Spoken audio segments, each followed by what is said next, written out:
Hello everybody and welcome to mycountylink.com. As today we have another episode of Roundtable, a discussion here with Galen Blosser, Mike Stiegel, myself Alex Warner, and our guest today is Dave McCarty from here in Greenville. And on the phone, is this the first time we've had a call-in show, I think, Yeah. And that's Chris Probst of the Ohio High School Athletic Association. Although he's not a member of that, he's one of the officials through there, right? That's correct. Yeah. So Chris, welcome aboard. You can hear us, correct? Yes, sir. Thank you very much. Okay, very good. Well, anyhow, the topic that's come up over the course of the last few months has been high school officiating and all sorts of different things surrounding that. And so we thought we'd put a program together. And Dave, let's talk just a little bit about your background. You're a Greenville boy now, and the in-laws are from here in the county. Yep. Down in New Madison, Russ and Judy Bennett. My wife is Jody. She is a gynecologist and works for the state at the Ohio Reformatory for Women in Marysville. Now, I understand you're involved in business here in the community too, correct? I am a co-owner with John Baumgartner and Dave Bush of the Dairy King here in Greenville. So after this today, everyone's expected to come out and get lunch. Out the Dairy King, right? I do have one question for you. You do actually claim Russ Bennett? I do. I asked him that I had to say earlier. that for Russ's sake. He was a little hesitant to answer that question. But, Yeah, I will claim Russ. Okay. And before we get on to Chris just a little bit on the phone, how long have you been involved in high school officiating? In Ohio, it's been 10 years in baseball and 4 in football, but I've been involved with high school athletics for over 20 years. I did work, when I was in the Marines, I did work out in California, umpiring baseball as well. So 20 plus years, but 10 in Ohio in baseball and 4 in football. Okay. And Chris, tell us a little bit about your background. Where are you located right now, and what are you involved in, and how long have you been involved in officiating? Sure thing. So I live here in Vandalia. I've been down here in the Dayton area now for almost 20 years. I'm originally from the west side of Cleveland, which is where I got my start officiating. And it's kind of a funny story. My dad was coaching my brother's little league team, and the official didn't show, and he handed me the gear and said, "Get back there and have fun and work hard." And 27 years later, and here we are. Baseball, did basketball, football for a long time, all through college. Actually, my claim to fame is I worked basketball in college with a guy named Chad Whitson, who is now a major league official on the major league umpiring staff. Okay, very good, very good. Galen, you want to start things off here? You know, Matt's got a lot of questions, I know, as far as officiating is concerned. Yeah, I would, first of all, happy Veterans Day. That's right. Same to you, Galen. Thank you. And also want to say thank you for hiring a lot of our high school kids, not only Greenville kids, but kids from around the county at the Dairy King. They hire a lot of our athletes and students, so they do a great job there. So I want to thank you for that.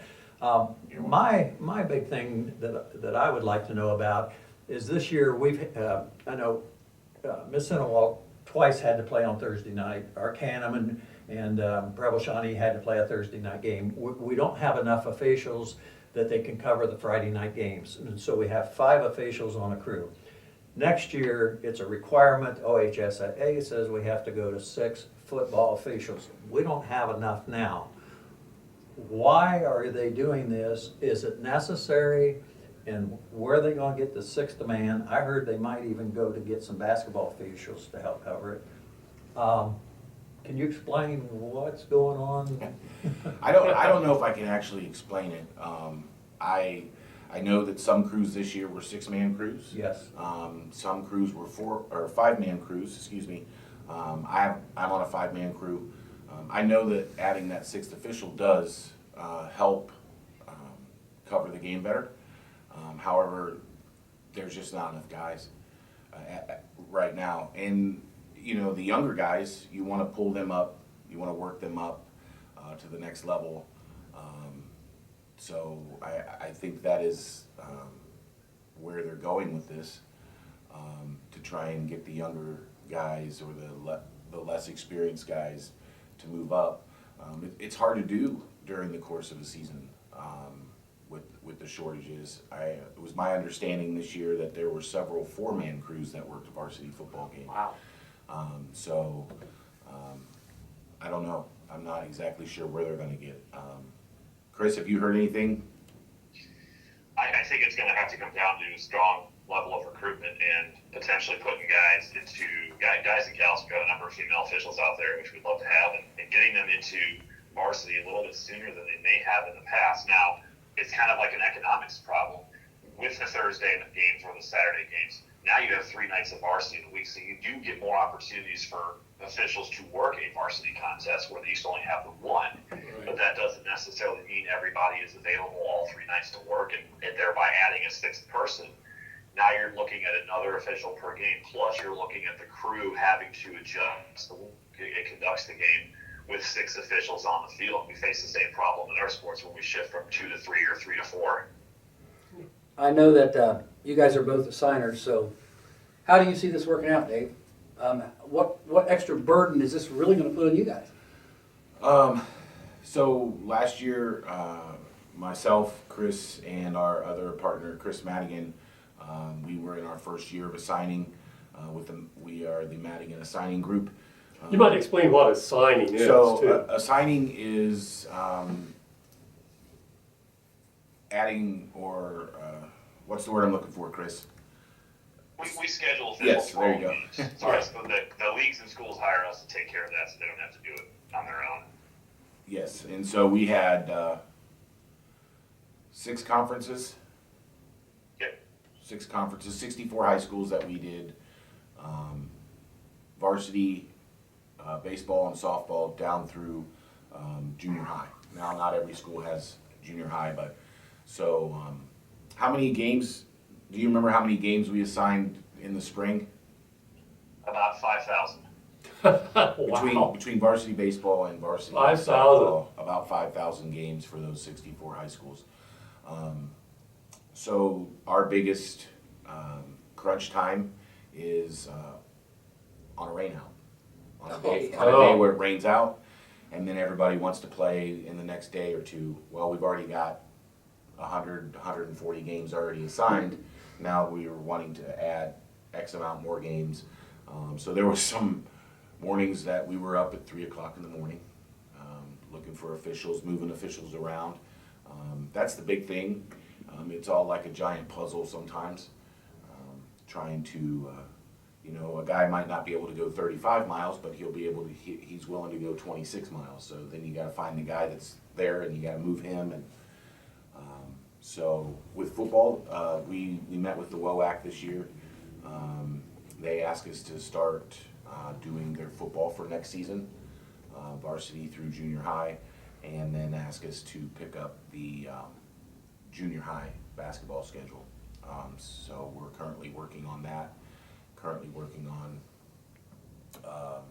the football side of it. Hey, Chris, let me ask you this.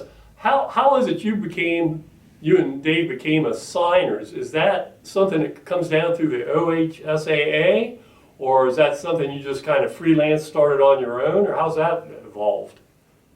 So schools are not required to use an assigner. A lot of them have chose to in the last 15 to 20 years just because it's more efficient to pay someone to handle all the schedules and everything. You do have to have a approval from the OHSAA. It's not really a permit or anything, but you do have to go through a training and pay the fee to do that every year. And that's mostly to use the assigning software that the state subscribes to, which is currently something called Dragonfly. We got into it because the 2 assigners that we primarily worked for were both hanging it up. They've done it for, 20-some years, and just decided that they both wanted to be done with it all, both retiring from their day jobs and retiring from this. Chris Madigan, who's our 3rd assigner in the group, who the name comes from, he was helping them for a year, and so when they stepped away, I was coming off the field anyway for a number of reasons, and about a week later, Chris called me and said, so how about assigning? And I never thought I would do this. I always said for years I didn't want to handle the stress and the headache, but the 3 of us have found a really good system, and we view things a little differently, I think, than a lot of assigners around the state and country, and that's been kind of our key to success this last year and a half.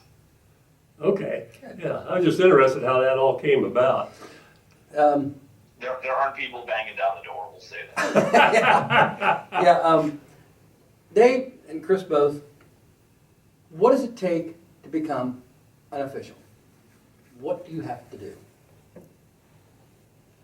Chris? Sure. So there's a couple ways to look at this. I mean, really anybody can become an official at the non-high school level. I mean, any local youth sports program can recruit and train their own officials. Usually that's led by a licensed official. But for most of us, from a high school perspective, you have to take the OHSAA officiating class in your sport. It's about a 20 to 30 hour commitment. It used to be done in person. Obviously, the pandemic's changed that. Now there is an online class you can take, and I work in online education. I can tell you that the course itself is actually fairly well designed from an adult learning perspective. Then you need to get yourself on the field and get practice. Now, that's where the challenge has come in the last few years with the pandemic. So we've tried to find ways to get newer officials experience on the field doing scrimmages, or even just working with coaches to go see things like live pitching or live plays on the football field. And then pairing them with an experienced official. We've got a lot of veteran officials who will say, take a couple days a week and put me on a game with a new guy and let me work with him. That's really where you learn to become an official. I took the class years ago and worked all these games, but until you get out in the field with somebody who knows the officiating world and knows how to manage the game, you don't learn terribly much. And so it's a challenge of getting those new people trained and onboarded, and then getting them all their gear and their uniforms, then getting them on the field to learn. And we never stop learning. I mean, Dave and I, we talked during between the innings of the state championship in 2021 about coverage on a play that had gone to left field that wasn't one we saw very often. So we both learned in the middle of that game, and we got the call right, we got the play covered, but you're always learning and you're always trying to get better. The expression we often say is be perfect on day one and get better from there. So it's like almost an apprenticeship type of thing that you recommend, pairing up a veteran with a newcomer and so forth. How tough is it for that newcomer? What would you say, just off the top of your head, is say the retention rate of somebody that just gets started, say, and is still officiating, say, 5 years later? I know it's tough because parents and fans in the stands, it's tough for a young person to, handle that kind of pressure. What do you say the retention rate is, for a young person coming into the game after, say, 5 years? Go ahead, Dave. Well, I was gonna say I know there was some statistics put out, and I know a vast majority with when OHSAA would do their exit interview would ask, why are you not renewing your license? And the vast majority of that answer was I don't like the parents, and I don't like the coaches or whatever. But Chris, you might know more exactly what the number is. Yeah, so going back to about 2017, about 50% of them don't make it to 5 years, and about 30% don't make it past year 2. And that's from a study done by the National Association, the National Association of Sports Officials in partnership with the National Federation of State High School Associations. It's gotten worse. That's probably up 15% from 10 years ago. And like Dave said, a lot of it is the fan behavior. It has gotten worse, and so there's a direct relationship there between the two, for sure. So, Dave, Chris, how do we change this? What is going to make it better? Well, I think. Go ahead, Chris. I think if you can answer that, you've solved the shortage. When the three of us started this, we sat down and we said, look, we've got to approach what we're doing differently. It used to be very lionized. It used to be officials versus everybody else. We went in and said, look, there's a shortage. This is a problem. And with the problem, there's a solution. So we pitched a threefold strategy to the conferences that we went to try to get their business from. And one of those was helping control fan behavior. The state requires a game administrator to assist with this. And sometimes that's the coach, especially in baseball or softball, but identifying better places to park and be able to get ready for the game, even providing a safe, lockable space to dress. And then also being, flexible with game times, because 5 o'clock is sacred, but it's harder and harder in some of those sports to get people for. And then addressing the compensation. I mean, it's like anything else. You have to pay people a good wage to get them them to do it. And I have to commend the leagues that we were hired to work in. They understood this challenge. They liked that we viewed it as a collaboration to put on an experience for these student athletes, because that's really what it's all about. And they really bought into that. So last year, in the spring of all those games, we only had one real incident involving fan behavior, and I won't say the school, but they swiftly took care of it. By the next morning, it was dealt with. So we really commend that. I don't know how you can do that at scale. There's always the suggestion of, well, let's ban these people. Well, there's something to be said about these are parents, these are community members participating in the community thing. It's a little severe, and really, who enforces that ban? I mean, if that parent acts up at a Greenville football game, the next day they might be at an Arcanum youth basketball game. You just can't really control all that goes. There's been some efforts at the level to make assault of a sports official a crime, and that's certainly appropriate if it escalates to that point. But screaming and yelling from the stands and hooting and swearing at people aren't crimes, as far as I know. Going after somebody certainly is, but do we really want to get to that point socially where we're charging people with crimes for their behavior at sporting events? I don't know. Yeah. That's an interesting topic, and that's going to be ongoing over the years, I'm afraid. That's just, unfortunately, that's where we're at right now. Speaking of compensation, Dave, I know there's a wide variety of range on compensation, working middle school games up through varsity and playoff games. What's kind of a range, typical range, say, for football and maybe for baseball? Baseball is varsity level is $80 per man. And then, with the shortage of officials, most of your JV games and below, we're scheduled one man for. That's tough. And so we're making sure those guys are getting compensated. 120 for JV solo, and 110 for junior high solo in baseball and softball. Football is varsity officials on a Friday night are making $90 per contest. That's each league, basically, or certain leagues pay more?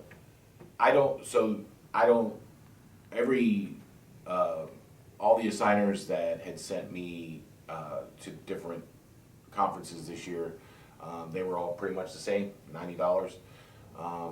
And then your your JV stuff on Saturday mornings paying $60.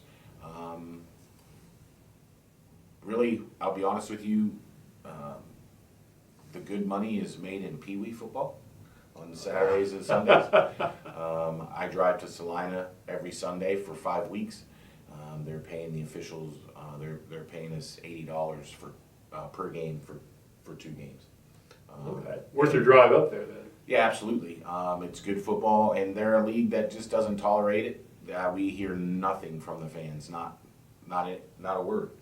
They put it out there at the beginning of the season. You will not scream and yell and act foolish, and they say the same thing to the coaches. So it's a really good youth football league to work. I know some of the other leagues around here. Junior high football in the WOAC is paying $75 per man. And I think the schools do understand paying a little bit more. You have a better opportunity of getting more officials. Yeah. Okay. Hey, Chris, I have a question.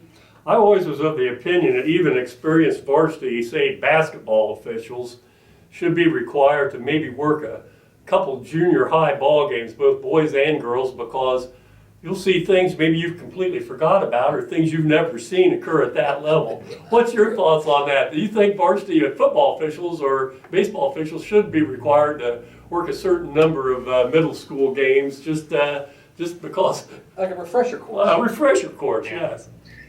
I think it is certainly a cultural thing. It would be hard for me to say it should be a requirement. And we'll say in baseball, softball, we don't have hardly anybody that will sit there and say, no, I only want to work varsity. I mean, obviously we've got folks that we need to put on some bigger games, but I can send those folks to work a lower level game, and they will do it, and they will work their butts off, and they'll benefit that individual that they're working with. I've always told officials, even before I get to a signing, you're not too good for any game. In fact, That's true. the night before so the 3 days before I worked my first state tournament assignment, I worked the Prospect League 2 days before, which is the summer college league, and the night before, I worked a 10-year-old game down the street from my house because that's what was needed.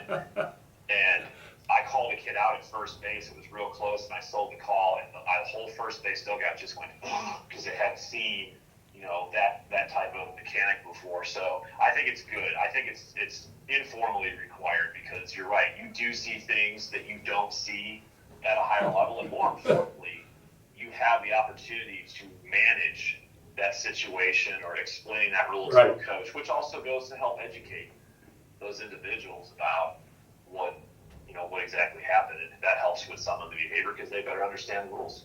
Yeah, I know. I've got grandsons that are both pretty active in junior high and even 5th and 6th grade sports at this point in time. And I always appreciate the officials that'll halt play and maybe explain something to the kids, whether it's getting them lined up on the foul lane or whether it's why that call was made. And they take time to explain. And to me, a good official, not only is a game manager, but I think a good official is also a teacher, especially at those lower levels. And I think that's not only good for the kids, it's also good for the parents and the fans in the stands that they do something like that. I go back to my coaching days. I've coached sports from little kids with my son all the way through high school, and I would always sit there as a parent or as a coach, and I would hear another coach say something to the kids, and I'd say, but do they even know what that means? At this age, as officials, we think in terms of, they should be lining up for a free throw like this, but they often don't know, to your point, and they need to be shown how to do that. So you're right, it is education. I'm an educator by trade, so I love being able to do that kind of stuff. Yeah. Hey, I had another question, Galen, and you can jump in here too. We were talking about going to the 6-man cruise in high school. I was down at the Miami Akron football game the other night, and the MAC, and I think most of the college conferences have gone to 8-man crews now. Yeah. They put that second person in the backfield with the referee. And then also you talked about bringing women into the officiating realm. And the back judge was a female, I know, for the Miami Akron game. And you've seen several females now have been working in the NFL even. So that's an untapped source. And I think more and more of them are getting involved not only in football, but of course softball and basketball for sure. And we're not really even taking a look at the so-called minor sports, field hockey, lacrosse, that kind of situation, or track and field for that matter. So Dave, do we have any females that have worked crews here? I know we've seen one at Greenbelt. We do. We have several females that are currently officiating basketball in the area. Amber Short is one. Yes. And she's a really good official. Yep. There are some in softball. I don't know if we have some that cross over from baseball to softball, correct, Chris? Yeah, Pam Schultz did both for a long time. Pam's also at Vandalia, I believe 5 state finals in softball. Hannah Keller, who I believe is in Columbus now, also does football, but she did baseball on and off as well. I actually worked a game with Hannah over in Inglewood in baseball. She did an outstanding job. Yeah, great. I have a question on bringing the 6th man in, and I'm not opposed to it, but will that slow the game down? Will there be more penalties called? What effect do you see on it? I don't know if there'll be more penalties called. From my understanding, there wasn't more penalties called on the 6-man crews this year. There weren't any more. By average, there weren't any more. Do you think it'll clean the game up more? I think so. I do too. I like the idea of an extra man because there's 22 kids running around on the field. They're not like they were when I was officiating 13 years ago. Right. When I first started officiating, when I talked to the team captains, I was their size or bigger. No, yeah. Now they tower over you. These kids and they're faster. They're fast. So as this game has evolved, these kids are bigger, stronger, and faster. You're going to have more officials out there because you're not ball watching. This is one of the major things. You don't watch the ball. You're people watchers. Yeah. You're watching what those guys are doing. And that extra set of eyes will keep the game cleaner. because, you know, the kids will know, okay, there's one more guy out there, you know, I can't do that extra hold or that extra shove. I just think that's gonna be good for the game. Yeah, And I understand it completely. absolutely, and I totally agree with you. And it's hard, you know, during the course of a play, you're watching, you know, your reads, your keys, and then all of a sudden you swivel your head as the play's ending, and you see two guys squaring up against each other. Yep. So yeah, it's sometimes you miss stuff. There's just not enough guys, and you try not to. As an official, you want to make sure everything's clean, but adding that other guy, you know, my son played junior college football the last 2 years down at Hocking, and they had seven-man crews, and probably still didn't catch all the stuff that Yeah. they should Yeah. have. So they, Well, You got bodies moving that quick and they're that big. yeah, And you know, it's not unprecedented, because I remember until the last, 15, 20 years, there were two-man basketball officiating crews, have gone to 3. Yep. Hockey had 3, now they're at 4. So that extra set of eyes, like you said, you're gonna maybe pick up some things, and I think more so than maybe slowing it down, it's gonna clean it up. I think we'll clean it up. And one of the things I think people in the stands don't understand is that once the ball is snapped or the ball's put in play, whatever the puck, you don't have time mentally to say, oh, that team I called a penalty against them last time, so I'm going to get the other team. You don't have time for that. What you do is you see a penalty, you throw your flag, and then you get like a color. Okay, I saw a white jersey do it. You know, you don't think, now is that the home team or the visiting team? That's one of the biggest fallacies I hear. Oh, that's a makeup call. No, that just happened to happen. You know? I don't know who did it before. You know. yeah, and that was my crew had a game this year, and there were several penalties against. I'm on the home sideline. I'm a line judge, and there were several penalties against the home team. And he said, "That's 7 penalties against us, and they've had 1." And I said, "Well, maybe your kids are, maybe they're not doing what they're supposed to be doing." Exactly. We're not out here. We've all been there. Right. We're not out here to throw flags. We don't want the game to last any longer than it should. Yeah, right.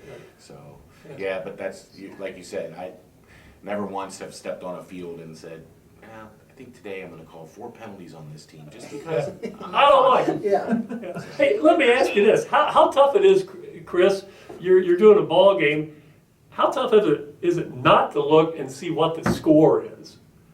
You can see what the time is and so forth, but how tough is it to look at that score and go, oh, it's 28-6? Does that enter into the equation at all when you're officiating? I don't tend to really notice it and pay attention to Exactly. it until I feel like it's getting excessive. And I say that for 2 reasons. One, because as the score gets to be a wider spread, every sport has some rules to start changing. Running clock, runs, things like that. But the classic lesson, of course, is don't say it's a run rule, because then you're not going to have the run rule, and they're going to be 35 runs put up. I actually got to a point for a while where I would get to the 7th inning and I would ask the catcher, "So who's winning?" And they would look at me like, "We're winning." It's like, People okay, that win great. that, What's it's this, true. You what's don't the know. spread? Oh, it's 3-1. And that was just mostly because there was a game that was at Troy High School, and Troy was winning, and I wasn't even paying attention. And I'm standing there in the middle of the 7th, and all the players line up, and I'm like, "Oh, the game's over." I didn't even know Troy was ahead because we were just so focused on the game. So it depends. I think, when it's close, you notice. When it's a spread, you notice. But when they're just going, the kids are out there playing their butts off and having fun, you forget it's out there, and the clock becomes the only thing you pay attention to. I remember as a referee in football, you're out in the middle of the field, and one night we had a game down. It was between Northmont and Vandalia, which is a big rivalry, and we're walking off the field after the game, and one of the guys was a side judge. He said, "Man, did you see the crowd tonight? Did you hear them?" I went, "No, why was it a big crowd?" "Well, they were 3 and 4 deep around that place. You didn't see that?" And I went, "No, and I didn't hear them either." Because you really don't. Yeah. When you're watching the game, you don't hear and see everything out here. It's all peripheral. What you hear and see is what's happening in front of you. And people may find that hard to believe, but you get so focused on what you're doing, you don't listen to the crowd, you don't hear them, you don't listen to the coaches. It's just like, okay, I hear you complaining, coach, but you don't even know what he's complaining about most times. It's like, all right, whatever. Hey, we're getting the last few questions here to start wrapping things up. Got a question. You guys are doing the assignments and so forth during regular season contests. how do officials get assigned to playoff games or tournament games? Is that through you, or is that through High School Athletic Association? How does that come about? How do you get assigned to tournament and playoff games? So I'll talk about football, and then I'll let Chris talk about baseball. Football, your first 2 rounds of the playoffs, you will work with the same crew that you work with during the regular Okay. season. Now, it depends on how many teams are in your region, on whether or not how many crews are going to get selected. This year, my crew was selected to work a first round playoff game between Fairborn and Northmont. But the OHSAA does that selection?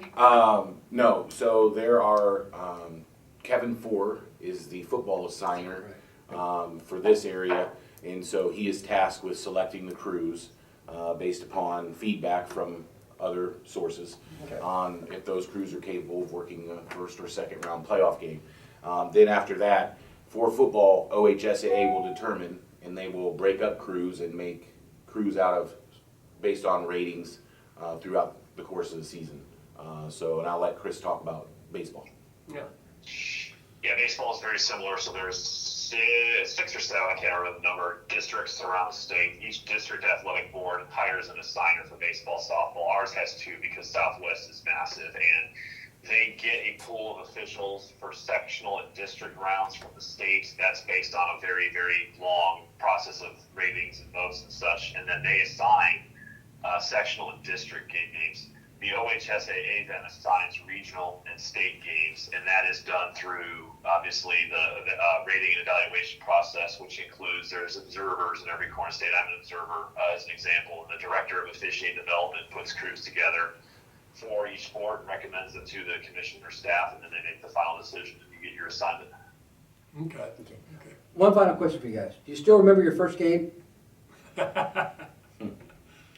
I do, because my dad was the coach of the losing team. But I will say this, though. What he said, unfortunately, my father passed away. He passed away a few months before I worked my first state game. And what he said to me that first day was, work hard and have fun. He never said, get the calls right, call a good strike zone. He just said, work hard and have fun. Exactly. And that's what I've tried to do my entire career. Okay. Dave, you remember your first one? Yeah, I do. I was 18, and it was a Little League game down in North Canton, Ohio. Don't know if I got the calls right. I had fun, and I'd like to think I worked hard. I think for me, becoming an official, when I decided that I didn't, or I couldn't play baseball at the next level, I was a catcher from the time that I could probably walk until I was, through my freshman year of college. And to this day, and you can ask Galen. Galen probably has 200 photos of me with the umpire gear on, and probably 10 photos of me working the field or the bases. I want to be behind the plate. That's where I want to be. I enjoy it. I work a vast majority, probably 80% of my games each year. I work behind the plate. Eventually, my knees are going to tell me to switch that around. I was just curious, how's your knees? Eventually, my knees will say it's time to start working 80% in the field. But for now, that's where I want to be. I want to be behind the plate, calling balls and strikes. Okay. I think, and this is only my opinion, I don't know if you guys agree with this, I think a good crew that calls a good game, when we as fans leave, we don't even remember who the crew was. Yeah, so I've gone to some football games this year to watch my son, and as an official, you don't want to say anything. And obviously when you're sitting way up at the top and you got an oversized view of the field, you see stuff that guys don't see. I mean, it's just human nature. But there's been times when I've left and gone, I don't really remember what crew that was, or, Okay, or that's anything good. specific about it. Yeah. That's good. But there was times when my wife would talk for 2.5 hours on a ride home about that one call against her baby boy. Oh, yeah. And I'm like, honey, That was holding. I don't think it was holding. I'm like, okay. Well, he let go of him. But anyways, no, so yeah, I understand. Galen, I certainly understand. If the crew has done their job, most people don't remember that. Well, as a former official, I got I know what you two guys are go through. I respect it a lot. And when we get done here, I'll tell you about my first game. You'll get a kick out of it. Okay. But yeah, you guys, you're doing a tremendous job, especially signing. I know how tough that is, and it's always great. I want to thank you for giving your time to the youth, because that's what you're doing. You do it because you love the kids and the coaches. That's why you do it. Yeah. And thank both of you. Yeah, we always say the kids couldn't play games if you guys weren't out there. That's right. Correct? You can't have the games without the good officials out there. So, hey, Chris Prokes, thanks so much for joining us on. This is a first for us having a call in. Yeah, I like that. We're going to do some other stuff like this. So, Chris, thanks for your input, and keep up the good fight out there. And thanks for joining us. Have a good weekend. And Dave McCarty, a local guy here, thank you so much for taking time out of your day, coming in and visiting with us. And of course, Mike and Galen and myself and Nick Schmidt, our videographer today. Appreciate you folks watching these roundtable shows. And I think the main thing here is just fans in the stands and the parents, just be good sports out there. You got to understand what these guys go through, and they're doing it for your kids out there. And if you like the sport, become an official. That's right. exactly right. So anyhow, okay. So thanks a lot, guys. So on behalf of Galen Blosser, Mike Stiegel, myself, Nick Schmidt, thanks for joining us here on My County Link as we finish up this discussion here on the roundtable. Have a good weekend out there, everybody.